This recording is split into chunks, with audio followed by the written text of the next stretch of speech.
हाय, मैं हूं CA Gaurav Sabharwal, A Team Commerce Academy Indore से and welcome to another episode of ACCA live. तो इस सेगमेंट के अंदर हम बात करते हैं ACCA के अपडेट्स के बारे में और साथ ही साथ में ACCA के लेक्चर्स भी अब यहाँ पर हम अपलोड कर रहे हैं। काफ़ी समय से आप लोग मुझे बोल रहे थे कि sir recorded lectures please provide कर दें ACCA से रिलेटेड, बट प्लीज़ अंडरस्टैंड मैंने देर सिर्फ इसलिए करी है क्योंकि मैं एश्योर करना चाहता था कि क्वालिटी इन लेक्चर्स की अच्छी हो। आप कुछ टाइम भी अगर इस चैनल पे ऑलरेडी रह चुके हैं तो आपको पता है कि सीए गौरव सर कितने क्वालिटी कॉन्शियस हैं और रिकॉर्डेड लेक्चर्स के अंदर मैं चाह रहा था इस चीज़ को एक नेक्स्ट लेवल पर हम लेकर जाएं कि रिकॉर्डेड लेक्चर्स जब आपको देखने के लिए मिलें तो उसकी क्वालिटी मेरी इन यूट्यूब वीडियो से भी बेटर होनी चाहिए। और इसलिए इस वीडियो के अंदर मैं आप लोगों से शेयर करूँगा वो रिकॉर्डेड लेक्चर किस तरीके से हमारे दिखाई देंगे, यानी कि रिकॉर्डेड लेक्चर्स का एक डेमो। यहाँ पर जो सब्जेक्ट हम कवर कर रहे हैं दैट इज़ मैनेजमेंट अकाउंटिंग, जो F2 पेपर है ACCA का। हम शुरू करें इससे पहले मैं आपसे शेयर करना चाहता हूँ कुछ हाइलाइट्स इन रिकॉर्डेड लेक्चर्स के। ऑब्वियसली ये लेक्चर्स आपको देखने हैं तो आपको हमारी मोबाइल एप्लीकेशन डाउनलोड करनी होगी A Team Commerce Academy play store से, और स्टोर सेक्शन में जाकर आप ये लेक्चर्स देख सकते हैं और इन्हें परचेज़ कर सकते हैं। ये लेक्चर्स आप मोबाइल पर तो देख ही सकते हैं, साथ ही साथ में इनके लैपटॉप वर्जन भी है। लैपटॉप वर्जन के अंदर रिकॉर्डेड लेक्चर्स आप लैपटॉप पर भी देख सकते हैं और मोबाइल टैबलेट पर भी देख सकते हैं, यानी कि you will have multiple options. साथ ही साथ में जो ड्यूरेशन के लिए ये कोर्स आपके लिए अवेलेबल है, उस ड्यूरेशन के अंदर नंबर ऑफ़ व्यूज़ अनलिमिटेड है। ये जो अनलिमिटेड व्यूज़ वाला फीचर है ये एक्सक्लूसिव है to lectures that you can play on mobile and tablet only. साथ ही साथ में आप लोगों का सक्सेस एंश्योर करने के लिए मैं खुद यानी कि सीए गौरव सर आपकी मदद करेंगे आपका स्टडी प्लान बनाने के लिए, और साथ ही साथ में हर संडे हम लाइव डाउट क्लियरिंग क्लासेस लिया करेंगे जिसके अंदर आप आकर अपना डाउट क्लियर कर सकते हैं। इसका प्रोसेस क्या होगा ये आप जब कोर्स परचेज़ करेंगे तो उसका डिस्क्रिप्शन के अंदर लिखा होगा। और ये ऐसी फैसिलिटी है जो सिर्फ A Team Commerce Academy provide कर रहा है, लाइव डाउट क्लियरिंग सेशंस की। नाउ आई नो आपको प्राइसिंग को लेकर भी थोड़ी बहुत चिंता होगी। Don't worry, the pricing is very very very reasonable. साथ ही साथ में I would like to draw your attention to the fact that all the courses till 30th of September are on a discount of 30% flat, जिसके लिए आपको कोई minimum purchase की ज़रूरत नहीं है। Starting from today you will get extra discount on these courses जो already 30% discounted है ऑफ अराउंड 20%, जिसके लिए आपको कूपन कोड इस वीडियो की डिस्क्रिप्शन के अंदर मिल जाएगा। ध्यान रखें, जैसे जैसे दिन आगे बढ़ते जाएंगे और 30 तारीख के हम करीब पहुंचेंगे, डिस्काउंट जो है आपका कम होता जाएगा। ऑब्वियसली शुरुआत होगा 20% से सिर्फ पहले 2 दिन के लिए, इसके बाद डिस्काउंट का परसेंटेज जो है इसी कूपन को अप्लाई करने पे आपको कम मिलेगा। सो जितना जल्दी हो सके अपने रिकॉर्डेड लेक्चर्स बुक कर लें। और हाँ, रिकॉर्डेड लेक्चर्स को लेकर अगर आपकी कोई भी क्वेरी है तो आप मुझसे ये क्वेरी कमेंट सेक्शन के अंदर पूछ सकते हैं या फिर हमें कॉल कर दें 8889977705 पे। चलें, अब मैं और बात नहीं करूँगा, फटाफट शुरू करते हैं हमारा ये recorded session. Welcome to the first lecture of management accounting. भी मैनेजमेंट अकाउंटिंग के अंदर पहला जो चैप्टर है मोस्टली थ्योरेटिकल। इसका मतलब ये नहीं कि थ्योरी पे आप ध्यान नहीं देंगे। ज़्यादातर स्टूडेंट्स जो एग्ज़ाम दे चुके हैं और सक्सेसफुली 90% प्लस हमारे स्टूडेंट्स अचीव कर चुके हैं, वो यही फीडबैक देते हैं हर बार कि सर 50% थ्योरी आ गई, सर 52-55% थ्योरी आ गई मैनेजमेंट अकाउंटिंग के अंदर। सो कहने को ये एक प्रैक्टिकल सब्जेक्ट है, बट असल में इसके अंदर आपको थ्योरी का पोर्शन काफ़ी आता है। इसका मतलब theory is as important as the practical portion of this particular subject. ठीक है ना, ऐसा नहीं है कि आप थ्योरी नहीं पढ़ेंगे, अवॉइड कर देंगे और प्रैक्टिकल पढ़ेंगे तब तो शायद आप पास भी हों, उसका डाउट है। ठीक है ना, यानी कि थ्योरी को भी इक्वली आपको इंपॉर्टेंस देना एक बहुत अच्छी बात भी है। थ्योरी को अगर हम इंपॉर्टेंस देते हैं तो थ्योरी क्या आउट ऑफ मेमोरी होता है, यानी कि आपका पेपर सॉल्विंग टाइम जो है वो बहुत कम हो जाएगा, क्योंकि आप याद करके उसका जवाब दे रहे होते हैं, आप सोच के उसका जवाब नहीं दे रहे होते हैं सवाल का। ठीक है, सो हर तरीके से देखा जाए तो थ्योरी के ऊपर ध्यान देना बहुत ही एडवांटेजियस है। तो मेरा ऑब्जेक्टिव यहाँ पर होगा कि हम डिस्कशन करेंगे, थोड़ा बहुत डिस्कशन करके कुछ एक क्वेश्चन भी करेंगे so that you can jog your memory. जब भी मैं कोई सवाल पूछूंगा आप वीडियो को पॉज कर सकते हैं, सोच सकते हैं कि भाई इसके अंदर जवाब क्या हो सकता है, and then you can move forward. जैसे ये लेक्चर हमारा फिनिश हो जाएगा, लेक्चर फिनिश होते से आपको क्या करना है, आपको जो नोट्स दिए हैं एक्स्ट्रा नोट्स पहले तो आप रिवाइज करेंगे, और जो क्वेश्चंस आपको दे के रखे हैं एक्स्ट्रा सॉल्व करने के लिए उसे आप सॉल्व करेंगे, ताकि एस्टैब्लिश हो जाए कि ये चैप्टर अब आपका कंप्लीट हो चुका है। ठीक है, इसका मतलब क्या, दी लेक्चर्स आर इक्वली इम्पॉर्टेंट, और I would say self study आपका ज़्यादा इंपॉर्टेंट है। लेक्चर से आपका एक बेस बन जाएगा, और जब तक आप सेल्फ स्टडी नहीं करेंगे आपका प्रिपरेशन जो है उस लेवल का नहीं हो पाएगा जिस लेवल का आप चाह रहे हैं। ठीक है, 90+ लाने हैं तो रिवीजन आपको उसी वक्त फिनिश करनी होगी। ऐसा नहीं कि लेक्चर देखा और सो गए, ठीक है ना। लेक्चर देखना है और साथ ही साथ में क्या करना है, रिवीजन भी उसी टाइम कर लेनी है और क्वेश्चंस भी उसी टाइम सॉल्व कर लेने हैं, और फिर हमको जाना है अगले लेक्चर। ठीक है ना, ये भी मत करना। मैं देखा कई सारे स्टूडेंट्स रिकॉर्डेड लेक्चर के अंदर 3 लेक्चर, 4 लेक्चर, 5 लेक्चर कर लेते हैं और उसके बाद उनको याद आता है कि चलो अब रिवीजन करना शुरू करते हैं। बड़ी दिक्कत होती है इस केस के अंदर भी। आई वुड से एक चैप्टर खत्म करें, उसका रिवीजन करें, उसके क्वेश्चंस करें, and then you move on to the next chapter. ठीक, चले। तो एक ये चीज मैंने आपको क्लियर कर दी, तो अब हम थोड़ा सा पढ़ाई के लिए आगे बढ़ सकते हैं। ठीक है, चले। तो आपके सामने थोड़ी नोट्स में लेकर आता हूं, थोड़ा पढ़ाई की चीजें मैं सामने लेकर आता हूं। ठीक है, लेट मी जस्ट, चले। So now you can see the presentation. ठीक है, आप देख रहे हैं यहाँ पर चैप्टर 1 है, अकाउंटिंग फॉर मैनेजमेंट हम यहाँ पर पढ़ने वाले हैं।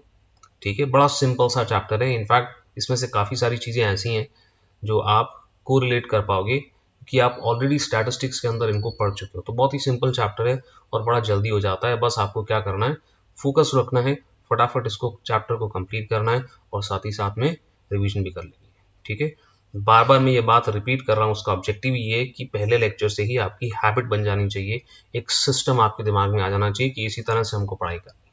ठीक है ना, चलिए। तो पहला चैप्टर हमारा अकाउंटिंग फॉर मैनेजमेंट। देखें इसके अंदर हम कहाँ से शुरू कर रहे हैं। देखिए, मैनेजमेंट अकाउंटिंग के अंदर आप डेटा के साथ काम करने वाले हैं, और रियल लाइफ के अंदर भी किसी ऑर्गेनाइजेशन में आप जॉब करेंगे तो आप डेटा के साथ वहां पर डील करेंगे। यानी कि रॉ डेटा आपके सामने आएगा और उससे आपको इस तरीके से सिस्टमैटिक ढंग से उसको आपको अरेंज करना है कि आप उससे कुछ कंक्लूजन निकाल सकें। ठीक है, और that brings us to our first, हमारा जो पहला टॉपिक ऑफ डिस्कशन है, डेटा वर्सेस इंफॉर्मेशन। तो भाई डेटा वर्सेस इंफॉर्मेशन के अंदर हम क्या देख रहे हैं कि ये दोनों के अंदर फर्क क्या है। ठीक है, एक छोटा सा एग्जांपल लेकर हम समझते हैं। फॉर एग्जांपल, वो कह रहे हैं डेटा के अंदर तो नंबर्स होते हैं, ठीक है, मगर इंफॉर्मेशन के अंदर क्या होता है, डेटा को आप प्रोसेस करते हो और प्रोसेस करने के बाद आप कुछ ना कुछ उसका मीनिंगफुल कंक्लूजन निकालते हो।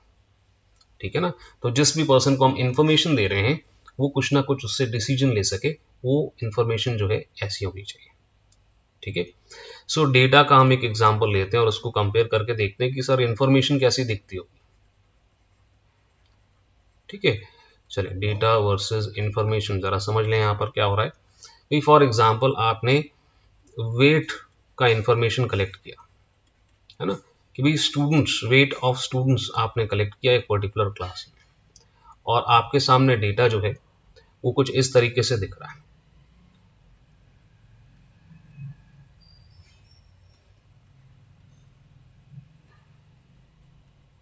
डेसिमल्स इग्नोर करते हुए, टू कीप थिंग्स सिंपल। अब जब आप इस इंफॉर्मेशन को देखते हैं, जब आप इस इंफॉर्मेशन को देखते हैं तो आप कुछ कंक्लूजन नहीं निकाल सकते। ठीक है, तो ठीक है, 6 स्टूडेंट्स थे क्लास के अंदर, पर you can not take any conclusion, आप कोई कंक्लूजन यहाँ पर नहीं निकाल सकते। ठीक है, बट इसी को अगर हम इंफॉर्मेशन में कन्वर्ट करके देखें, राइट, तो ऑब्वियसली पहला ख्याल हमारा आता है, क्या ख्याल आता है भाई, एवरेज निकाल सकते, तो हमें पता चल जाएगा कि इस इंफॉर्मेशन के अंदर एवरेज वेट कितना है। ठीक है, दूसरी बात, मुझे लगता है वेट अगर एक पर्टिकुलर क्लास के अंदर हम चेक कर रहे हैं तो रेंज भी एक बहुत अच्छा इंफॉर्मेशन है, रेंज। ठीक है, क्योंकि एक क्लास के अंदर, एक पर्टिकुलर क्लास के अंदर जितने भी स्टूडेंट्स होते हैं वो कुछ एक एज ग्रुप के ही होते हैं, सेम एज के होते हैं, है ना, एक आध साल ऊपर नीचे हो सकता है बट सेम एज के होते हैं, और एक्सपेक्ट किया जाता है कि उनका वेट जो है तकरीबन आसपास रहेगा। मगर आप इस क्लास के अंदर देखें तो यहाँ पर रेंज जो है, ये लोएस्ट वेट हमारा शुरू हो रहा है यहाँ पर 45 से, और ये वेट हमारा जा रहा है टिल 82।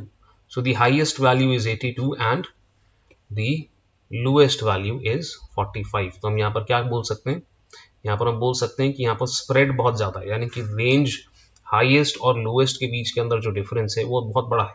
कितना बड़ा है, देखें ज़रा यहाँ पर, this is somewhere around 37, range हमारा 37 आ रहा है, राइट।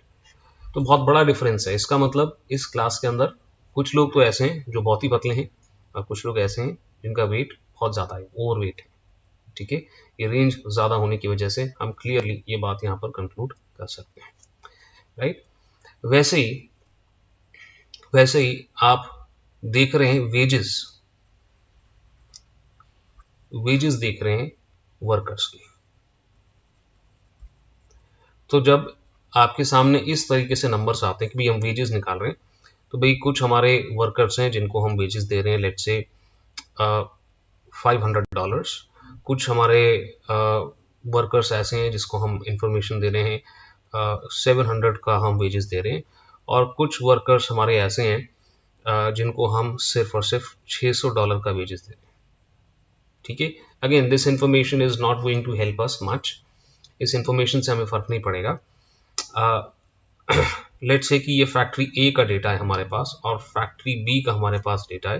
भाई यहाँ पर एक वर्कर है, उसको हम 1200 वेजेस दे रहे हैं, $1200, and then there is another worker जिसको हम पे कर रहे हैं let's say 800, and then there is another worker to whom we are paying somewhere around let's say 400, $400 का हम दे रहे हैं। तो अब ये डेटा आपको फैक्ट्री ए और बी का मिल रहा है, मगर यहाँ से हम ऑब्वियसली ये देखते से कंक्लूजन नहीं निकाल सकते, बट कंक्लूजन निकालने के लिए अगर हम इस चीज़ का एवरेज निकालते हैं, सबसे बेसिक तरीका to make sense of any data, तो हमने यहाँ पर एवरेज निकाला। तो फैक्ट्री ए में हमको पता चल रहा है कि हमारा एवरेज जो है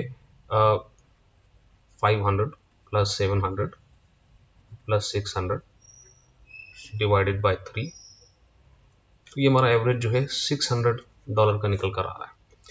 वैसे बी के केस के अंदर आप देखोगे, सो 1200 प्लस 800 प्लस 400, इसको हम डिवाइड करते हैं बाय 3, तो यहाँ पर 800 वेजेस निकल कर आ रहा है। तो बड़ा क्लियरली हम यहाँ पर बोल सकते हैं कि फैक्ट्री बी के अंदर एवरेज वेजेस जो है एज कम्पेयर टू फैक्ट्री ए ज़्यादा है, ठीक है। सो डेटा को हमने कन्वर्ट किया एक मीनिंगफुल इंफॉर्मेशन के अंदर, जिससे हम कुछ ना कुछ कंक्लूजन निकाल सकते हैं।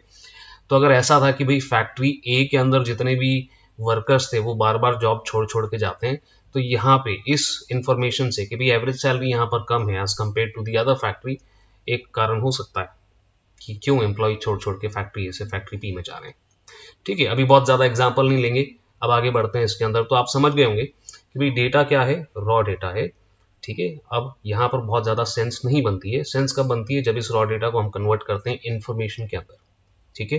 And that is where we use statistics, averages and different different methods, जिससे हम कुछ डिसीजन ले सकें उस डेटा के बेस पे। आगे बढ़ते हैं।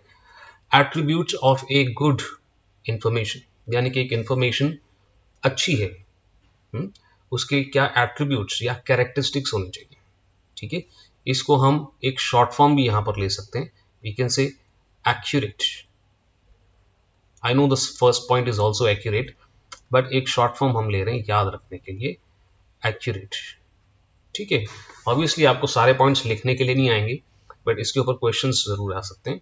सो यहाँ पर जितने भी पॉइंट्स हैं उनके फर्स्ट लेटर्स को मैंने लिया है, A for accurate, C for complete, C for cost effective, U for understandable, R for relevant, A for authoritative, T for timely and E for easy to use, accurate, ठीक है। तो अब यहाँ पर हमको ये समझना है कि इन चीज़ों का मतलब क्या है। तो थोड़ा बहुत हम एग्जाम्पल लेंगे और इस चीज़ को हम समझ के देखते हैं, ठीक है। अगर आप देखें सबसे पहली चीज़ है एक्यूरेट, तो ये बहुत क्लियर सी बात है कि डेटा जो है फ्री फ्रॉम एरर होना चाहिए, उसमें गलतियां नहीं होनी चाहिए, ठीक है। बट यहाँ पर एक रिलेटिव एक्यूरेसी की भी हम बात कर रहे हैं, ठीक है। दो चीज़ों की बात कर रहे हैं बेटा। पहले हम क्या बात कर रहे हैं कि यहाँ पर जो डेटा है कैसा होना चाहिए, आपका फ्री फ्रॉम एरर होना चाहिए, गलतियां नहीं होनी चाहिए, ठीक है। तो हमेशा प्रैक्टिकली हमेशा कभी कोई भी डेटा फ्री फ्रॉम एरर नहीं होता है, बट मिनिमाइज वहाँ पर एरर को करने की कोशिश करी जाती है। तो पहली चीज़ क्या है, हम बोल सकते हैं फ्री फ्रॉम एरर। और एक और चीज़ जो बेटा हम बोल सकते हैं, रिलेटिव एक्यूरेसी।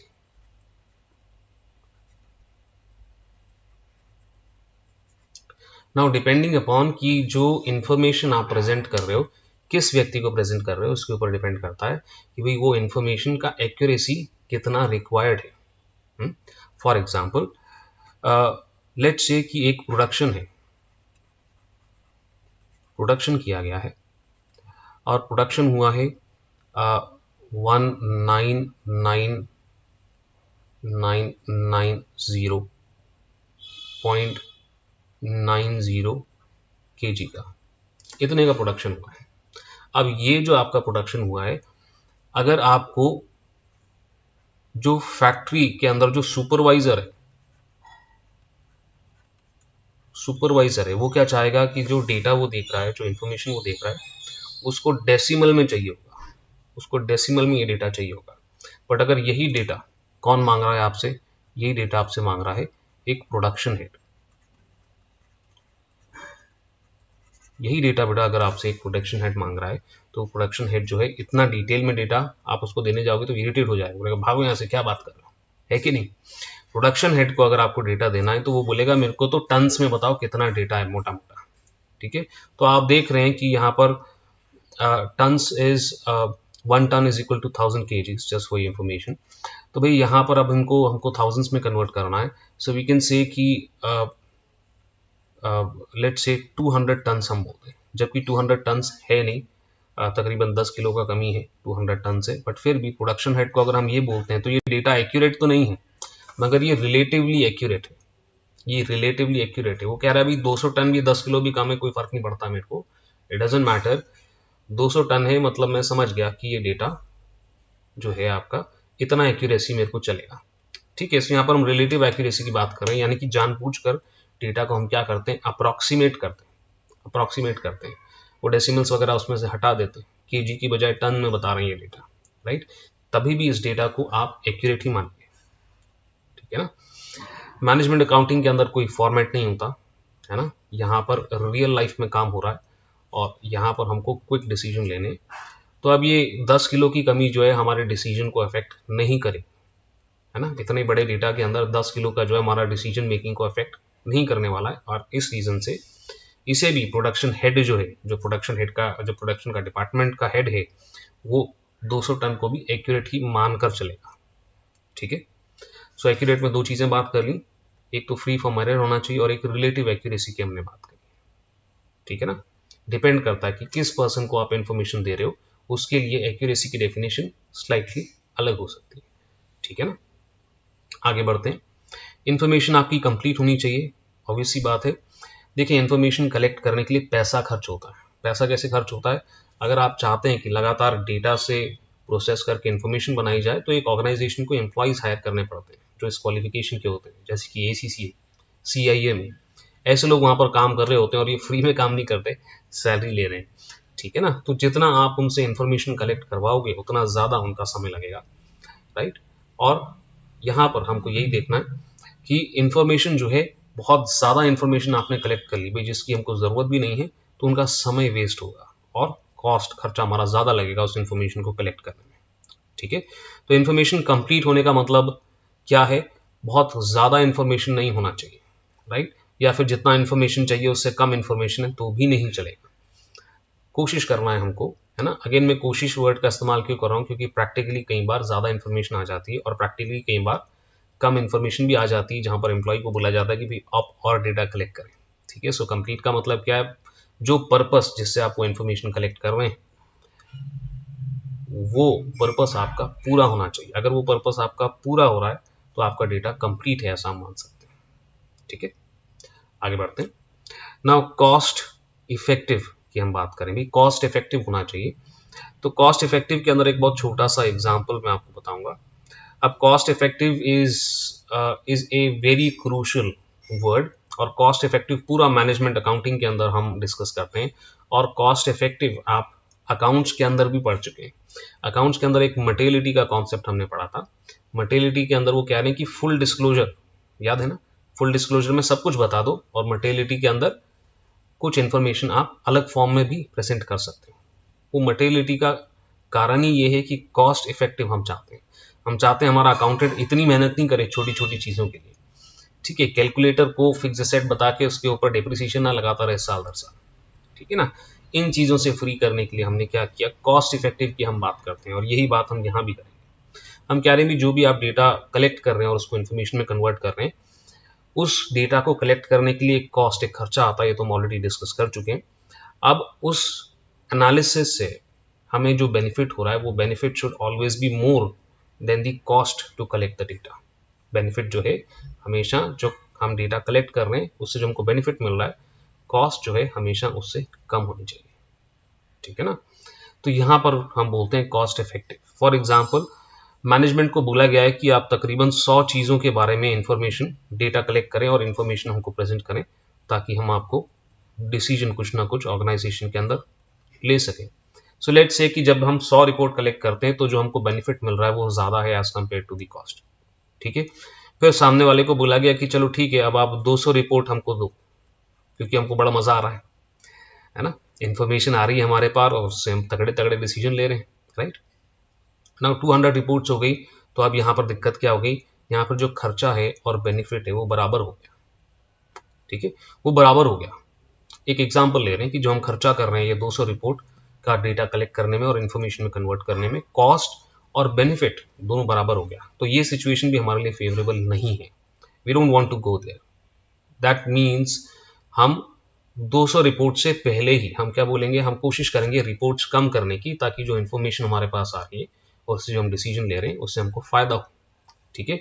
ऑब्वियसली अब लेट से हम कहते हैं, मैनेजमेंट बोलती भी हमको 250 रिपोर्ट चाहिए, तो ये तो एब्सोल्युटली गलत हो जाएगा भाई। यहाँ पे तो खर्चा जो है, कॉस्ट जो है वो क्या हो जाएगी, ज़्यादा हो जाएगी बेनिफिट से, और ये तो हम बिल्कुल भी एक्सेप्ट नहीं कर सकते सर, ये तो पॉसिबल ही नहीं, राइट। तो बेटा ये भी पॉसिबल नहीं है। हमको क्या करना है, कॉस्ट और बेनिफिट दोनों हमको बराबर भी नहीं करना है। हमको क्या करना है, benefit should always be greater than the cost, ठीक है। अब आगे जैसे जैसे हम चैप्टर्स में पढ़ते जाएंगे, ये चीज़, ये कॉन्सेप्ट आपको और रीइंफोर्स होगा और अच्छे से समझ में आएगा कि अच्छा ये मतलब था कॉस्ट इफेक्टिव का, ठीक है। अगली बात इसके अंदर हम देखते हैं कि डेटा जो है अंडरस्टैंडेबल होना चाहिए, यानी कि आप सोचें कि आप ये डेटा किसको प्रेजेंट कर रहे हैं। जिसको भी आप प्रेजेंट कर रहे हैं, आप ये इंफॉर्मेशन के अंदर ऐसी टर्म्स इस्तेमाल ना हो जो सामने वाले को समझ नहीं आए, ठीक है ना। फॉर एग्जाम्पल, आप मार्केटिंग मैनेजर को कुछ इंफॉर्मेशन प्रेजेंट कर, मार्केटिंग मैनेजर को, है ना, और उसके अंदर फाइनेंशियल डेटा आप प्रेजेंट कर रहे हैं। फाइनेंशियल डेटा के अंदर आप अकाउंट्स के बंदे हैं और आपने बोल दिया अभी ROI जैसे टर्म, यानी रिटर्न ऑन इन्वेस्टमेंट, राइट, या ROCE, return on capital employed, ऐसे ऐसे आप टर्म्स का इस्तेमाल कर रहे हैं। EPS, अर्निंग पर शेयर, ऐसे ऐसे टर्म्स का इस्तेमाल कर रहे हैं जो मार्केटिंग मैनेजर को आइडिया नहीं है। तो डेटा अंडरस्टैंडेबल ना होने की वजह से उसके लिए प्रॉब्लम आ सकती है। मैंने तो ये हमको कोशिश करनी होती है कि आप देखें आप किसको रिपोर्ट प्रेजेंट कर रहे हैं, और उसके अंदर कम से कम टेक्निकल टर्म्स का इस्तेमाल करें, और अगर टेक्निकल टर्म्स का आप इस्तेमाल कर रहे हैं तो उनका मीनिंग भी आपको आगे चलकर एक्सप्लेन करना चाहिए, वो अपना डिसीजन सही तरीके से ले पाए। अगली बात इसके अंदर हम क्या देख रहे हैं, R फॉर रेलेवेंट, ठीक है। इंफॉर्मेशन जो है रेलेवेंट होनी चाहिए डिसीजन मेकिंग के लिए।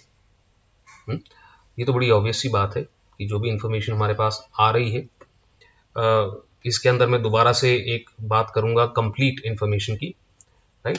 तो अगर आपके पास ऐसी इंफॉर्मेशन आ रही है जो आपका डे टू डे वर्किंग के अंदर डिसीजन मेकिंग में कोई आपको मदद नहीं करेगा, तो वो डेटा क्या है, वो आपके लिए रेलेवेंट नहीं।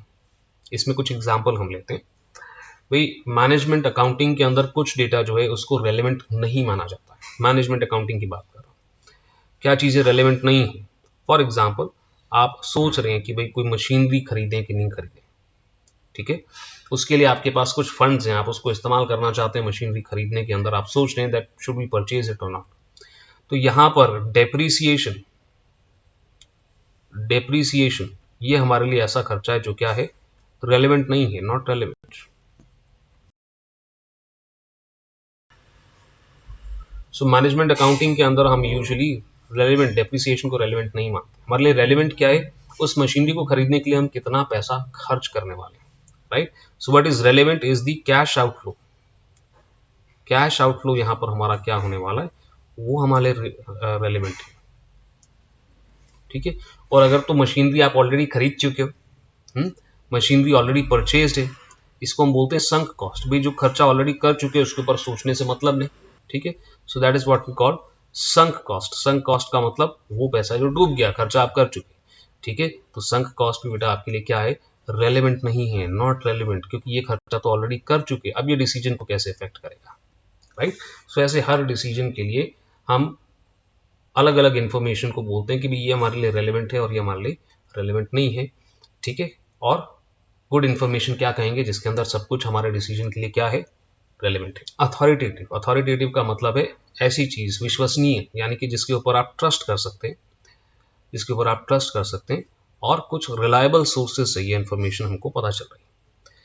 आगे आने वाले चैप्टर में हम देखेंगे कि कई सारे सोर्सेज होते हैं जहां से हम डेटा कलेक्ट करते हैं और उसे इन्फॉर्मेशन में कन्वर्ट करते हैं। कई सोर्सेज के ऊपर हम विश्वास कर सकते हैं और कई ऐसे सोर्सेज होते हैं जिसके ऊपर विश्वास नहीं भी कर सकते, but more of that in the next chapter, है ना। फिलहाल इसमें आगे बढ़ते हैं। अथॉरिटेटिव यानी कि ऐसा डेटा होना चाहिए जिसपे हम आंख बंद करके विश्वास कर सकें। अगली बात इसके अंदर हम कर रहे हैं टाइमली, कि भाई डेटा हमको समय से भी मिलना चाहिए, बहुत ज़रूरी है, और ये भी कोई नई चीज़ नहीं है। समय से हमको अगर इन्फॉर्मेशन मिलती है तो हम समय से एक्ट करते हैं। फॉर एग्जाम्पल, बॉर्डर पे हमारे जवान हैं, उन्हें अगर समय से पता चलता है कि भाई यहाँ से जो है कुछ लोग बॉर्डर क्रॉस करने की कोशिश कर रहे हैं, तो वो समय से एक्ट कर पाएंगे। अगर वो बॉर्डर क्रॉस कर गए उसके बाद ये इन्फॉर्मेशन मिल रही है तो क्या उनके लिए रेलेवेंट है? Absolutely not, right. तो समय से इन्फॉर्मेशन हमारे पास पहुंचना चाहिए। वैसे ही मैनेजमेंट अकाउंटिंग का एग्जांपल लेते हैं कि भाई कोई हम प्रोडक्ट बना रहे हैं और वो प्रोडक्ट के अंदर कंपटीशन की हमको नॉलेज नहीं, और वो प्रोडक्ट हमने बना लिया और जब हम बेचने के लिए गए तो हमको पता चला कि अरे भाई कंपटीशन ऑलरेडी इतनी तगड़ी है और हमारा कंपटीशन सस्ते में वही प्रोडक्ट बेच रहा है, ठीक है। तो अब ये इन्फॉर्मेशन पता आपको चलेगा तो गड़बड़ है। अगर ये इन्फॉर्मेशन आपको पहले पता चल जाती प्रोडक्ट बनाने से कि भाई कंपटीशन बहुत है और ऑलरेडी वो सस्ते में बेच रहे हैं, तो शायद हम कुछ मार्केटिंग का टेक्निक इसमें अप्लाई करके अपना प्रोडक्ट की तैयारी बेटर कर सकते थे, right. So that is what we call timely. आखिरी चीज इसके अंदर क्या है बेटा, इजी टू यूज, ठीक है। इंफॉर्मेशन कैसी होनी चाहिए, आसानी से आप उसको इस्तेमाल कर सकें। इसके लिए एक वर्ड मैं और इस्तेमाल करता हूं, एक्सेसिबिलिटी। आप उस डेटा को एक्सेस कर सकें, कभी भी आप उस डेटा का इस्तेमाल कर सकें और इंफॉर्मेशन का इस्तेमाल कर सकें और अपना डिसीजन ले सकें, ठीक है। ये बहुत इंपॉर्टेंट है। इसके लिए इंफॉर्मेशन टेक्नोलॉजी और इंफॉर्मेशन सिस्टम्स ने बहुत मदद किया है एक्सेसिबिलिटी इंक्रीज करने के लिए, right. But more of that we are going to study in the coming chapters, ठीक है ना। तो यहाँ पर एक्यूरेट की हम बात कर रहे हैं, एक्यूरेट की फॉर्म यहाँ पर कहीं खो गया, ठीक है। एक्यूरेट की बात हम कर रहे हैं, यानी कि डेटा कैसा होना चाहिए, एक्यूरेट होना चाहिए, कंप्लीट होना चाहिए, cost effective, understandable, relevant, authoritative, timely and easy to use. तो ये बात तो मैं भी समझता हूँ कि थ्योरी करते समय थोड़ा बहुत हमको ब्रेक चाहिए। तो एक बड़ी सिंपल सी बात मैं आपको कह रहा हूँ, जब भी आपको लगता है ना आपको ब्रेक की ज़रूरत है, वीडियो पॉज करो, आंखें बंद करो 5 मिनट के लिए और फिर दोबारा से लेक्चर पे लग जाओ, ठीक है ना। एक प्रो टिप मैं आपको दे रहा हूँ, थ्योरी कैसे अच्छे तरीके से फुल फोकस के साथ आप पढ़ सकते हैं। तो कोशिश करें कि लगातार 15 मिनट से ज़्यादा कोई भी थ्योरी आप पढ़ने के लिए ना बैठे, ठीक है ना। तो ये लेक्चर भी चल रहा है तो यहाँ तो पॉज कर सकते हैं सर हम, कोई दिक्कत ही नहीं है, और दोबारा वहाँ से शुरू कर सकते हैं, राइट। सो लेक्चर को पॉज करें, थोड़ा सा ब्रेक लें, आराम करें, 5 मिनट 2 मिनट जितना आपको ठीक लगता है, और फिर दोबारा से लग जाए, ठीक है। फिलहाल कंटिन्यू करते हैं हमारे लेक्चर के साथ। चले जी, तो यहाँ पर आप देखें, अब अगली चीज इसके अंदर हम पढ़ने वाले हैं, हर ऑर्गेनाइजेशन का एक मिशन स्टेटमेंट होता है, बड़ा छोटा सा पार्ट है और बड़ा इंटरेस्टिंग भी। आप नोटिस करना इस चीज को, देखिए। तो सबसे पहली चीज कि भाई मिशन स्टेटमेंट होता क्या है। मिशन स्टेटमेंट के अंदर एक पब्लिश्ड स्टेटमेंट होता है जो ऑर्गेनाइजेशन पब्लिश करती है सब जगह, भले ही उनकी एनुअल रिपोर्ट हो या उनकी वेबसाइट हो या उनका सोशल नेटवर्किंग का साइट हो, वो पब्लिश करते हैं कि हमारा बिजनेस जो है इस चीज के अंदर बिलीव करता है, राइट। तो ऑब्वियस सी बात है ना, अगर आप किसी ऐसे पर्सन से मिलते हो भाई जिसका कोई मिशन स्टेटमेंट नहीं है, राइट, लाइफ में क्या करना है देखेंगे यार, कल देखेंगे, और वहीं पे आप ऐसे एक ड्रिवन व्यक्ति से मिलते हो जिसे बोलता है कि लाइफ में क्या करना आप चाहते हैं, और वो आपको जवाब देता है कि यार मैं पहले ये काम करूंगा, फिर मैं यहाँ पर जॉब करूंगा, फिर मैं अपना बिजनेस खोलूंगा, या फिर मैं कुछ क्रिएटिव करूंगा। अगर ऐसी चीजें आपको सुनने को मिलती हैं तो ऑब्वियसली आपका अटेंशन जो है ऐसे ड्रिवन व्यक्ति की तरफ ज्यादा जाता है। मैं ये नहीं कह रहा दोस्त बनाने का ये कोई क्राइटेरिया है, ठीक है ना। आई एम जस्ट सेइंग कि जब आप किसी नए पर्सन से मिलते हो और जब एक जगह से आपको थोड़ा ढीला जवाब मिलता है और एक जगह से आपको एक पर्सन जो है ड्रिवन लगता है कि उसकी लाइफ में कोई गोल है, कोई ऑब्जेक्टिव है, तो you get driven towards that particular individual. And organisation के अंदर भी ऐसा ही होता है, ऑर्गेनाइजेशन के अंदर एम्प्लॉयज एसोसिएटेड है, वहाँ पर इतने सारे लोगों को नौकरी मिल गई है, रोजगार मिल रहा है, और इस वजह से अगर एक ऑर्गेनाइजेशन का एक ऑब्जेक्टिव है, ड्रिवन है, तो उसके सारे एम्प्लॉयज भी मोटिवेटेड रहेंगे, and that's why mission statement is extremely important, और मैनेजमेंट अकाउंटिंग का ये एक असेंशियल पार्ट है, ठीक है ना। चले, तो मिशन स्टेटमेंट में हम देखेंगे क्या क्या चीज़ें एक मिशन स्टेटमेंट को बनाते हैं। तो भाई बड़ी सिंपल सी चीज़ है, पहली चीज़ होती है पर्पस, यानी कि हमारा बिजनेस जो है एग्जिस्ट क्यों करता है, ठीक है, एंड फॉर हुम लिखना था मुझे यहाँ पर, सो फॉर हुम, किसके लिए, ठीक है। तो basically we are talking about goals, right, goals कि हम क्या अचीव करना चाहते हैं, यानी कि व्हाट, राइट। तो एक टेक्नोलॉजी कंपनी जो है वो ज़्यादा से ज़्यादा कस्टमर्स को सर्व करना चाहती है, या एक टेक्नोलॉजी का जाइंट बनना चाहती है, या बहुत ही प्रीमियम प्रोडक्ट्स को प्रोवाइड करना चाहती है, ठीक है, अपने कस्टमर्स को। दूसरी चीज़ यहाँ पर हम देख रहे हैं स्ट्रैटेजी की, हम बात कर रहे हैं स्ट्रैटेजी की, यानी कि आप कैसे ये अचीव करोगे, how how will you do this. तो भाई टेक्नोलॉजी कंपनी कैसे ये करेगी, अच्छे से अच्छे टैलेंट को हायर करेगी और अपने एम्प्लॉयज़ को अच्छा से अच्छा ट्रीटमेंट देगी, ताकि उन लोगों का काम, उन लोगों का फोकस क्या हो, सिर्फ और सिर्फ काम करने में हो, ठीक है, वो घड़ी ना देखते रहें, वो काम पर ज़्यादा फोकस करें। चलें जी, तो यहाँ पर हम अगली बात कर रहे हैं पॉलिसीज़ और कल्चर की, कि भाई बिजनेस जो है क्या एक्सपेक्ट करता है अपने स्टाफ से, वो कैसे बिहेव करेगा, राइट। सो ये एक यहाँ पर बात करी जाती है।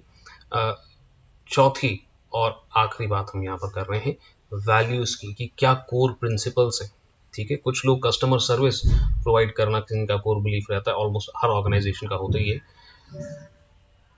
कुछ लोगों के कोर प्रिंसिपल्स होते हैं कि हम बेस्ट से बेस्ट प्रोडक्ट का क्वालिटी ऑफर करें, कुछ बोलते हैं कि हम अफोर्डेबल प्राइस ऑफर करें, कुछ दोनों बोलते हैं। तो ये बिलीफ्स जो हैं उनके झलकने चाहिए मिशन स्टेटमेंट के अंदर, ठीक है ना। अब जरूरी नहीं है कि हर मिशन स्टेटमेंट के अंदर चारों ही कंपोनेंट्स दिख रहे हैं, हो सकता है कंपोनेंट 1, 2 और 4 दिख रहा हो और 3 ना दिख रहा हो, कि हमारे पॉलिसी और कल्चर क्या है। चलें तो फटाफट से एग्जाम्पल देखें। होंडा का हम यहाँ पर एग्जाम्पल देख रहे हैं, वो क्या कह रहे हैं, maintaining a global view point, we are dedicated to supplying products of highest quality, है ना, ये कोर वैल्यूज की बात कर रहे हैं, है ना। कस्टमर सेटिस्फैक्शन प्रोवाइड करेंगे, हाईएस्ट क्वालिटी, तो वो कह रहे हैं ग्लोबल व्यू पॉइंट, यानी कि हम ग्लोबल यानी कि इंटरनेशनल नज़रिए से चीज़ों को हम देखेंगे, ठीक है। और दिस इज़ हाउ, राइट, और अच्छा क्वालिटी हम देंगे और रीजनेबल प्राइस पे देंगे, ठीक है। So this is a mission statement, ठीक है। यहाँ पर स्ट्रैटेजी की बात होगी कि हम कैसे हम इस पर्टिकुलर ऑब्जेक्टिव को अचीव करना चाहते हैं। ऑब्जेक्टिव क्या है हमारा, वर्ल्ड वाइड कस्टमर सेटिस्फैक्शन, ये हम कैसे अचीव करेंगे, यानी कि स्ट्रैटेजी। ग्लोबल व्यू पॉइंट रखेंगे हम, ग्लोबल व्यू पॉइंट यानी कि हर किसी के नज़रिए से सोचेंगे, और हमारे कोर प्रिंसिपल्स क्या हैं कि हम हाई क्वालिटी और रिस्पॉन्सिबल प्राइस, यानी कि बहुत एक्सपेंसिव प्राइस पे हम अपने प्रोडक्ट को नहीं बेचेंगे। सिंपल है, ठीक है। आपको जो नोट्स मैंने दे रखे हैं उसके अंदर और कई सारे एग्जांपल्स जो हैं यहाँ पर मेंशन है, या फिर कोई भी ऑर्गेनाइजेशन जिसको आप पसंद करते हो, फॉर एग्जांपल जिसका मोबाइल आप पसंद कर रहे हैं और अभी यूज़ कर रहे हैं, या लैपटॉप यूज़ कर रहे हैं, या कोई भी प्रोडक्ट आप यूज़ कर रहे हैं, उस कंपनी का मिशन स्टेटमेंट आप जाकर देख सकते हैं, और देख सकते हैं कि भाई जो चीज़ के, जो पर्पस के लिए आपने उस प्रोडक्ट को खरीदा है, क्या उनकी मिशन स्टेटमेंट में झलक रहा है कि नहीं, ठीक है। एक छोटा सा चीज़ जो आप खुद से कर सकते हैं, but this is exactly what mission statement is. यहाँ पर बहुत ज़्यादा डिस्कशन हमें करना बनता नहीं है। Now let's have a look at managerial process. यहाँ पर हम प्रोसेस की बात कर रहे हैं कि भाई अब ये कुछ नया बात नहीं है। भाई मैनेजरियल प्रोसेस क्या होता है, भाई पहले हम क्या करते हैं, प्लानिंग करते हैं, फिर हम क्या करते हैं, डिसीजन मेकिंग करते हैं और कंट्रोलिंग करते हैं। भाई बिजनेस स्टडीज़ के अंदर आपने पढ़ा होगा POSDC, है ना। क्या है ये, प्लानिंग है सर, ऑर्गेनाइजिंग है सर, स्टाफिंग है सर, पढ़ा था ना, डिसीजन मेकिंग है सर, और क्या है, कंट्रोलिंग है,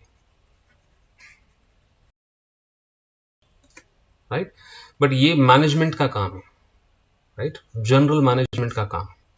बट मैनेजमेंट अकाउंटिंग के अंदर हमारा क्या काम है, हम प्लान करते हैं, ठीक है, हम अपने गोल्स सेट करते हैं, हम डिसीजन लेते हैं wherever it is necessary, and then हम कंट्रोल करते हैं। कंट्रोल का मतलब क्या है, हम हमारे एक्चुअल रिजल्ट्स को कंपेयर करते हैं, किससे कंपेयर करते हैं, प्लान्ड रिजल्ट से, और हम समझते हैं कि इसके अंदर डिफरेंस क्या है और हमें क्या एक्शन लेना चाहिए प्लान के करीब करीब चलने के लिए, या फिर हम ये भी देखते हैं कि कहीं प्लान ही तो हमारा गलत नहीं है और प्लान को भी कई बार हम रेक्टिफाई करते हैं। तो ये हमारा होता है managerial process.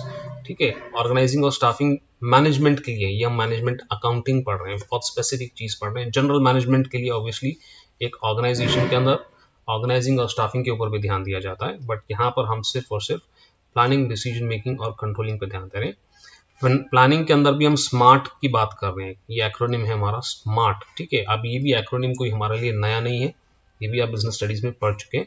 S for specific, यानी कि ऑब्जेक्टिव्स, आप क्या अचीव करना चाहते हैं as an organisation, specific objective होना चाहिए।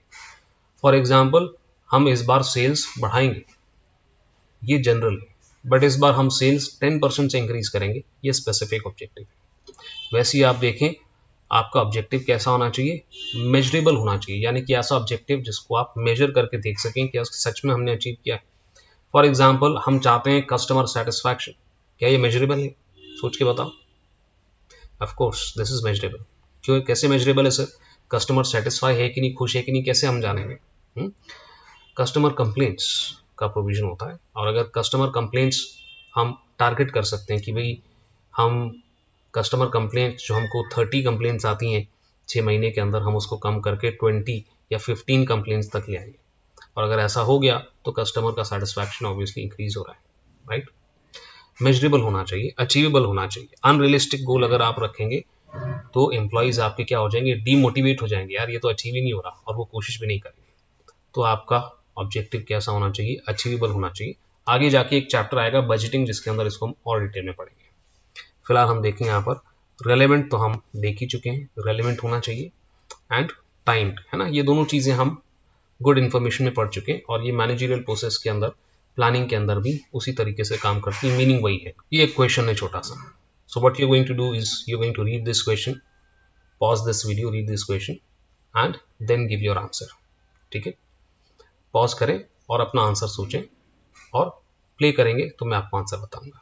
ठीक है ना, चलिए, राइट। सो फर्स्ट क्वेश्चन है हमारा नाउ। अब इसके अंदर बोला गया है कि आपको प्लानिंग दे रखा है, कंट्रोलिंग और डिसीजन मेकिंग दे रखा है, और आपको ये सारी चीजें पूछ के रखी हुई है, आपको बताना है कि ये प्लानिंग से रिलेटेड आइटम है, कंट्रोलिंग से है, या डिसीजन मेकिंग से रिलेटेड है। ठीक है ना। अच्छा, एक बात हम यहाँ पर बड़ा क्लियर कर लें कि ये सारे आइटम जो हैं, preparation of annual budget, budget हम बना रहे हैं। ठीक है, तो प्लानिंग के अंदर आप ऑलरेडी टाइप्स ऑफ बजट्स पढ़ चुके हैं, एंड दैट बेसिकली मीन्स कि प्लानिंग के अंदर टाइप्स ऑफ बजट कहाँ पर आता है, प्लानिंग के अंदर आता है। It is a type of a plan. तो ये प्लानिंग है यहाँ पर। ठीक है, बट सिर्फ प्लानिंग नहीं है, यहाँ पर डिसीजन मेकिंग भी इंक्लूड हो रही है किसी ना किसी लेवल पे। अगर हम डिसाइड करते हैं कि भाई हमारी सेल्स इतनी नहीं इतनी होनी चाहिए, तो ये एक डिसीजन ही तो हम ले रहे हैं, राइट। तो प्लानिंग के साथ साथ हम यहाँ पर क्या बोल सकते हैं, डिसीजन मेकिंग ही बोल सकते हैं।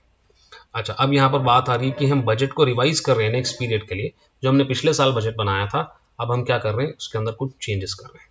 ठीक है, जब हम कुछ चेंजेस करते हैं तो हम इसमें क्या काम कर रहे हैं, कंट्रोलिंग का, because we are going to compare it with the actual figure, और हमें लगता है तो हम बजट को अकॉर्डिंगली रिवाइज करेंगे। हमें लगता है कि इस बार अभी हम सेल्स इंक्रीज कर सकते हैं, तो ही हम उस चीज को करेंगे। तो यहाँ पर हम कंट्रोलिंग की बात कर रहे हैं, and again due to the reason in the first item, इसको भी हम यहाँ पर क्या बोलेंगे, यहाँ पर भी डिसीजन मेकिंग की बात हो रही है। ठीक है, फिर वो कहने के डिसीजन को हम इंप्लीमेंट कर रहे हैं, जो भी हमको इन्फॉर्मेशन मिली है उसके बेस पे डिसीजन को हम इंप्लीमेंट कर रहे हैं। तो डिसीजन का implementation obviously is definitely decision making. वैसे यहाँ पर बात हो रही है कि हम एक्चुअल और एक्सपेक्टेड रिजल्ट्स को कंपेयर कर रहे हैं, तो ये तो थोड़ी देर पहले ही हमने देखा था। This is controlling, and at the same time यहाँ पर भी हम डिसीजन मेकिंग हमारी इन्वॉल्व होती है। सेट ऑर्गेनाइजेशन ऑब्जेक्टिव्स, तो यहाँ पर हम क्या कर रहे हैं, प्लान कर रहे हैं। तो हमने ये जैसे अभी अभी देखा था व्हाट, यानी कि हम ऑर्गेनाइजेशन क्या करना चाहते हैं। ठीक है ना, और ऑब्वियसली डिसीजन मेकिंग, तो आप देखेंगे डिसीजन मेकिंग तो सब जगह इन्वॉल्व है, everywhere decision making is involve.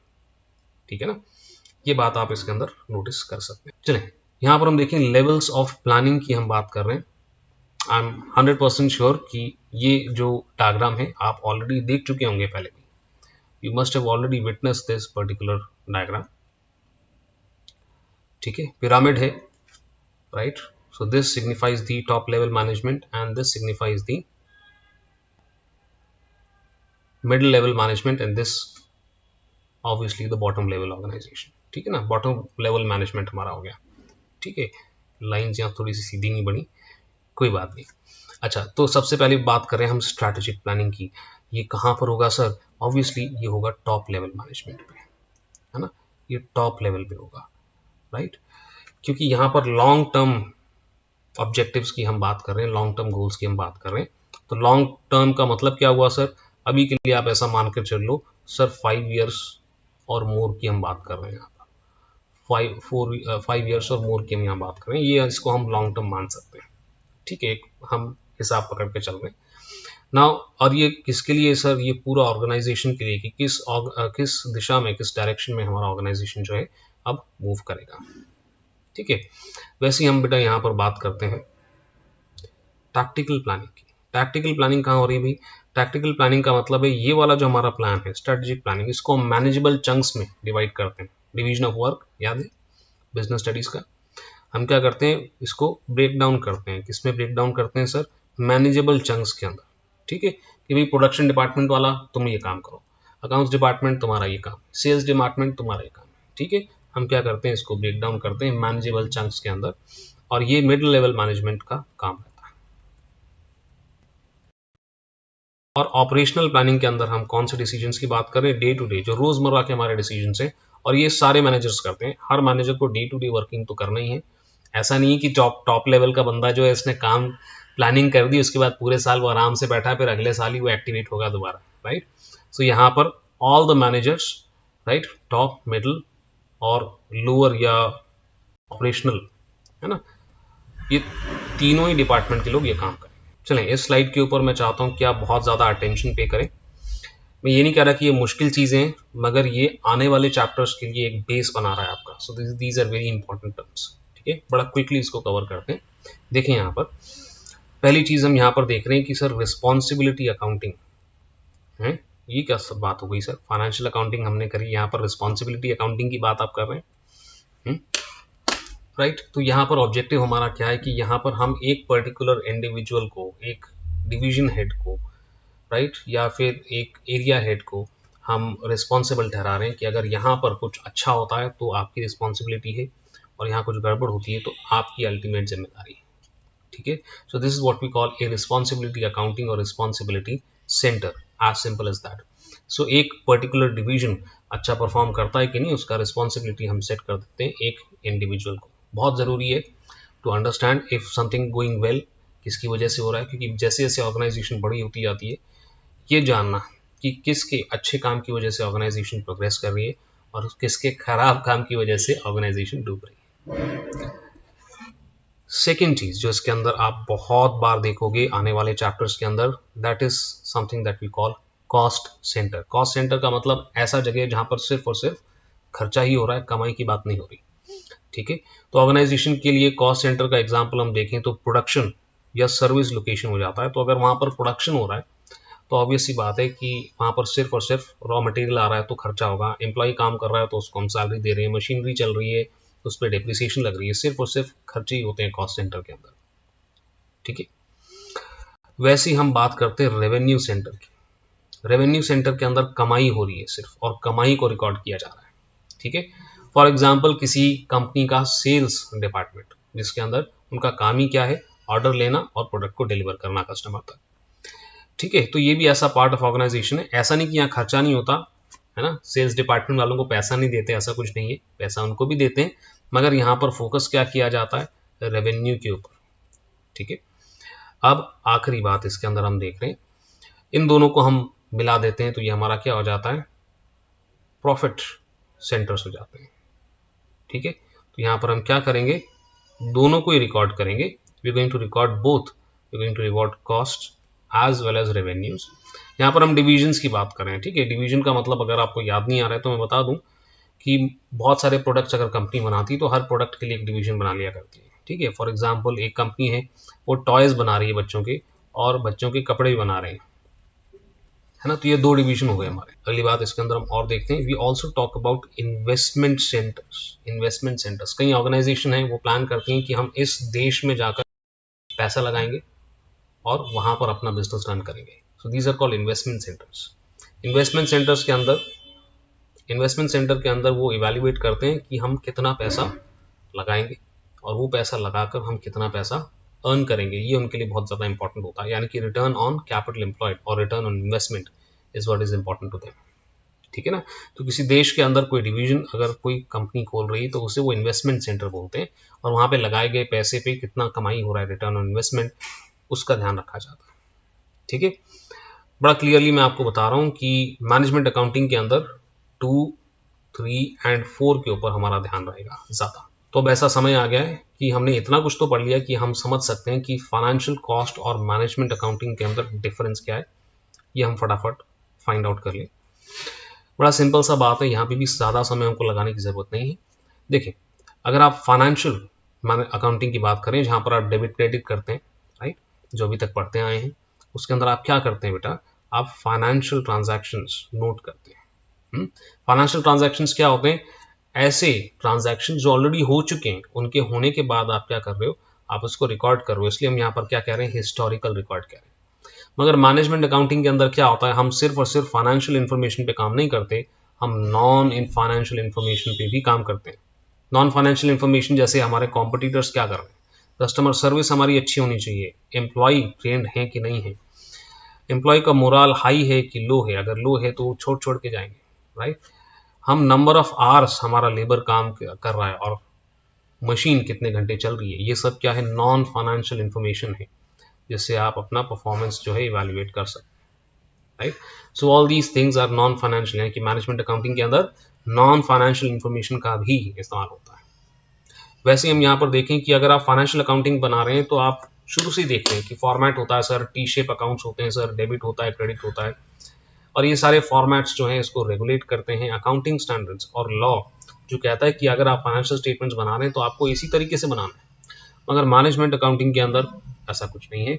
यहाँ पर वो देखते हैं कि किस तरीके से इंफॉर्मेशन ज़्यादा से ज़्यादा रेलेवेंट होगा और डिसीजन मेकिंग में हमको मदद मिलेगी, और उस तरीके से मैनेजमेंट अकाउंटिंग के अंदर बनाया जाता है। तो यहाँ पे फॉर्मेट्स फिक्स नहीं होते, यहाँ पर फॉर्मेट जो है अपने हिसाब से कस्टमाइज किए जा सकते हैं, अपने हिसाब से बनाए जा सकते हैं। साथ ही साथ में अनलाइक फाइनेंशियल अकाउंटिंग, कॉस्ट और मैनेजमेंट अकाउंटिंग के अंदर हम सिर्फ पास्ट की बात नहीं करते, यानी कि पहले के डेटा को इन्फॉर्मेशन में कन्वर्ट करके डिसीजन नहीं लेते, हम फ्यूचर की बात भी करते हैं। भाई अभी थोड़ी देर पहले ही देखा बजट बनाना क्या है, प्लानिंग, तो बजट के अंदर आप क्या कर रहे हैं, फ्यूचर की ही तो बात कर रहे हैं, एंड दैट्स इट। मगर एक चीज मैं आपको यहाँ पर और पॉइंट आउट करना चाहता हूँ कि there is a difference between cost and management accounting. अगली बात हम यहाँ पर देख रहे हैं कि भाई कॉस्ट और मैनेजमेंट अकाउंटिंग के अंदर भी डिफरेंस है, क्या बात कर रहे हैं। बेसिकली कॉस्ट अकाउंटिंग के अंदर जो भी आप यहाँ पर सीखेंगे, यहाँ पर हम ऐड कर देंगे एक और चीज, उसे हम क्या बोलते हैं, डिसीजन मेकिंग। तो कॉस्ट अकाउंटिंग के साथ साथ आप डिसीजन मेकिंग या फिर परफॉर्मेंस मेजरमेंट, राइट, हम ऑर्गेनाइजेशन का परफॉर्मेंस कैसा है ये भी देख रहे हैं। ये चीज़ें जब हम ऐड करते हैं तो हम इसको क्या बोलते हैं, ये कॉस्ट अकाउंटिंग, मैनेजमेंट अकाउंटिंग। तो यूजुअली लोग समझते हैं कि कॉस्ट और मैनेजमेंट अकाउंटिंग सेम चीज़ है, ऑलमोस्ट सेम चीज़ है, बस ये थोड़ा सा इसके अंदर डिफरेंट है। ठीक है, तो जब आप मैनेजमेंट अकाउंटिंग पढ़ रहे हैं तो आप क्या कर रहे हैं, आप कैलकुलेशंस नहीं सीख रहे हैं, आप डिसीजन लेना भी सीखेंगे। ठीक है, तो यहाँ पर बहुत ज़्यादा डिसीजन मेकिंग नहीं होगी, बट जो आपका अगला पेपर रहेगा परफॉर्मेंस मैनेजमेंट FI का पेपर, वहाँ पर आपको इंटरप्रिटेशन करने होंगे, डिसीजंस लेने होंगे। ठीक है ना, बट फिलहाल तो हम यहाँ पर मैनेजमेंट अकाउंटिंग की बात करें। अब यहाँ पर हम आगे बढ़ते हैं, ये क्वेश्चन आपके सामने है, अगर आप चाहते हैं पॉज करके सोचें इसका आंसर क्या हो सकता है, एंड देन आप वीडियो प्ले करेंगे तो मैं आपको आंसर बताऊंगा। अब यहाँ पर हम देख रहे हैं कि वो कह रहे हैं following assertions relate to management accounting. Management accounting के बारे में कुछ ऐसी बातें सोची जा रही, हम सोच सकते हैं कि शायद मैनेजमेंट अकाउंटिंग ये है, ये मतलब है असर्शन का। वो कह रहे हैं the purpose of management accounting is to provide accounting information provide करें to the managers of the business and other internal users. ठीक है, मैनेजमेंट अकाउंटिंग इन्फॉर्मेशन हम अकाउंटिंग के अंदर हम इंफॉर्मेशन प्रोवाइड करते हैं मैनेजर्स को और इंटरनल यूजर्स को। ठीक है, और दूसरी बात यहाँ पर कह रहे हैं कि management accounts are only concerned with the cost of goods and services and operations. वो कह रहे हैं इसमें से क्या थिंकिंग, क्या असर्शन मैनेजमेंट अकाउंटिंग के बारे में सही है, which one is correct, right. तो यहाँ पर हम कह सकते हैं केवल जो फर्स्ट असम्पशन है वो करेक्ट है, तो हमारा option number B is going to be the correct answer, जिसके अंदर हम क्या बोल रहे हैं कि पहला असम्पशन तो करेक्ट है कि ठीक है, हम ये सिर्फ और सिर्फ इंटरनल यूजर्स के लिए बनाते हैं। मैनेजमेंट अकाउंटिंग जो भी काम करता है वो कोई भी इंफॉर्मेशन एक्सटर्नल यूजर्स को नहीं जाती, वो सारी इंफॉर्मेशन इंटरनल यूजर्स के लिए ही होती है, ठीक है। And that's how simple it is, right. चलें, ये चैप्टर की आखिरी बात हम यहाँ पर डिस्कस कर रहे हैं, विच इज़ द लिमिटेशंस, कि भाई मैनेजमेंट इन्फॉर्मेशन की भी तो कुछ कमियां हो सकती हैं, मैनेजमेंट अकाउंटिंग की भी कुछ कमियां हो सकती हैं, है ना, इन्फॉर्मेशन की हम बात करें, सॉरी। तो यहाँ पर क्या लिमिटेशंस हो सकती हैं ये हम देखें। तो पहली लिमिटेशन है हमारी इनएक्यूरेट डेटा। भाई ऐसा भी हो सकता है कि जो डेटा हम रिसीव कर रहे हैं, ठीक है, वो डेटा इनएक्यूरेट है। अगर ऐसा हो गया और इस डिसीजन के इसके ऊपर हमने कोई डिसीजन ले लिया तो वो डिसीजन गलत भी हो सकता है, ये एक लिमिटेशन होगी। दूसरी हम बात कर रहे हैं, ये तो हम ऑलरेडी डिस्कस कर चुके हैं, कि अगर इन्फॉर्मेशन हमारे पास टाइमली नहीं आती है, डिले आती है, तो इससे क्या होगा, डिसीजंस भी हमारे लेट होंगे और इसकी वजह से बिजनेस में लॉस भी हो सकता है और एम्प्लॉय भी डिमोटिवेट हो सकते हैं कि यार कॉम्पिटिटर ने तो जल्दी डिसीजन ले लिया, हमारा कंपनी ने डिसीजन लेट लिया, इसकी वजह से नुकसान हो गया, राइट। और ऑब्वियसली नुकसान होता है तो एम्प्लॉयज़ को बोनस नहीं मिलता। अगली बात इसके अंदर हम कर रहे हैं, excessive use of complex techniques, ठीक है। अगर आप कैलकुलेशन कर रहे हैं और बहुत कॉम्प्लेक्स टेक्निक्स का इस्तेमाल करना शुरू कर दिया, यहाँ पे गुड इन्फॉर्मेशन में आपको याद होगा अंडरस्टैंडेबल, सामने वाले को समझ में भी आना चाहिए कि ये इन्फॉर्मेशन आई कैसे और इसके अंदर क्या चीज़ें मेंशन है, राइट। अगर बहुत ज़्यादा कॉम्प्लेक्स टेक्निक्स का इस्तेमाल किया जाता है, हम आगे जाकर देखेंगे कॉम्प्लेक्स टेक्निक्स होती हैं, एक कॉम्प्लेक्स टेक्निक्स होती है ABC कॉस्टिंग टेक्निक, अब ये हम आगे जाकर देखेंगे, अभी नहीं देख रहे। तो यहाँ पर अब इस टेक्निक के अंदर हम सीखते तो हैं और कई बार प्रैक्टिकली यूज भी होता है, मगर दिक्कत क्या होती है इस टेक्निक के साथ, यहाँ पर कॉम्प्लेक्स टेक्निक होती है, लोगों को समझाना बड़ा मुश्किल होता है और कई बार कोई टेक्निक बहुत ज़्यादा कॉम्प्लेक्स होती है तो हमको लगता है छोड़ो यार, कौन समझे कौन पढ़े, यहाँ पर क्या बोला जा रहा है। और कई बार इनएक्शन हो सकता है, यानी कि ऐसा इन्फॉर्मेशन जो बहुत कॉम्प्लेक्स है और हमें समझ नहीं आ रहा कि यहाँ पर हो क्या रहा है, क्योंकि हम क्या है, लैक ऑफ अंडरस्टैंडिंग है, समझ नहीं पा रहे यहाँ पर क्या बात हो रही है। तो कई बार वो इन्फॉर्मेशन इंपॉर्टेंट होने के बावजूद आप उसके ऊपर डिसीजन नहीं लेंगे, राइट। और आखिरी बात हम यहाँ पर देख रहे हैं, we are looking at a non financial information.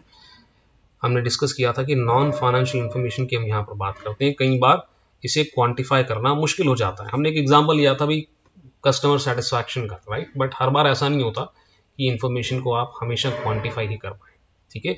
For example staff morale को आप क्वांटिफाई नहीं कर सकते, यू कैन नॉट, कि भाई वो मोटिवेटेड हैं कि डीमोटिवेटेड हैं, आप क्वांटिफाई नहीं कर सकते। आप देखकर समझ सकते हो कि सामने वाले का चेहरा लटका हुआ है तो आप समझ जाएंगे कि वो इतना मोटिवेटेड नहीं है काम करने के लिए, राइट, इतना एक्साइटेड नहीं है, you can't quantify it, right. वैसे एनवायरमेंटल इश्यूज की भी हम बात करें, इसे भी आप क्या कर सकते हैं, क्वांटिफाई नहीं कर सकते। तो ऐसी कई सारी चीज़ें होती हैं, लिमिटेशंस होती हैं मैनेजमेंट इन्फॉर्मेशन के अंदर, कि भाई नॉन फाइनेंशियल इन्फॉर्मेशन कई बार होते हुए भी, इंपॉर्टेंट होते हुए भी आप उसे क्वांटिफाई नहीं कर सकते। And that's it, chapter number 1 हमारा फिनिश हुआ यहाँ पर। अब आपका काम क्या है, आप रिवाइज करेंगे नोट्स को और साथ ही साथ में जो क्वेश्चंस आपको प्रोवाइड हुए हैं इस चैप्टर के, उन्हें सॉल्व करेंगे।